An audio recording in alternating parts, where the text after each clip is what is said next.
आज पहिला श्रावणी सोमवार आहे आणि त्या निमित्तानं आज सर्व मंदिरं ही गजबजलेली आहे। महादेव मंदिरामध्ये मोठ्या रांगा भाविकांच्या पहाटेपासूनच लागलेल्या पाहायला मिळतात।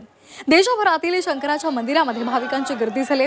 देशातील 12 ज्योतिर्लिंगापैकी 5 ज्योतिर्लिंग असल्याचं त्यापैकी महाराष्ट्रामध्ये आपल्याकडे 5 ज्योतिर्लिंग आहेत। नाशिकचं त्र्यंबकेश्वर, पुण्याचं भीमाशंकर आणि छत्रपती संभाजीनगरमधील घृष्णेश्वर, परळी वैजनाथ आणि हिंगोलीचा औंढा नागनाथ ही ज्योतिर्लिंग सकाळपासूनच भाविकांनी गजबजल्याचं पाहायला मिळते।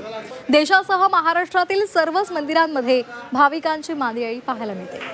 श्रावणी सोमवारानिमित्तानं विविध मंदिरांमध्ये शंभो शंकरा आणि हर हर महादेवचा गजर घुमलेला आहे।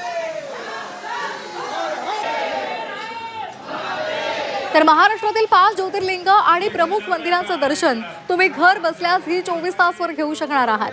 तर आपण ही दृश्य पाहतोय, त्र्यंबकेश्वर आहे, भीमाशंकर, घृष्णेश्वर, परळी वैजनाथ आणि औंढा नागनाथ ही 5 ज्योतिर्लिंग आपल्या महाराष्ट्रामध्ये आहेत। आणि आज पहिला श्रावणी सोमवार आहे आणि त्या निमित्तानं हर हर महादेव बम बम भोलेचा गजर घुमलेला आहे। शंभो शंकरा म्हणत पहाटेपासूनच भाविकांनी शंकराच्या दर्शनासाठी गर्दी केलेली आहे। तर महाराष्ट्रातील या ज्योतिर्लिंगाचं झी 24 तासवर आपण दर्शन घेत आहात। आज पहिला श्रावणी सोमवार आहे।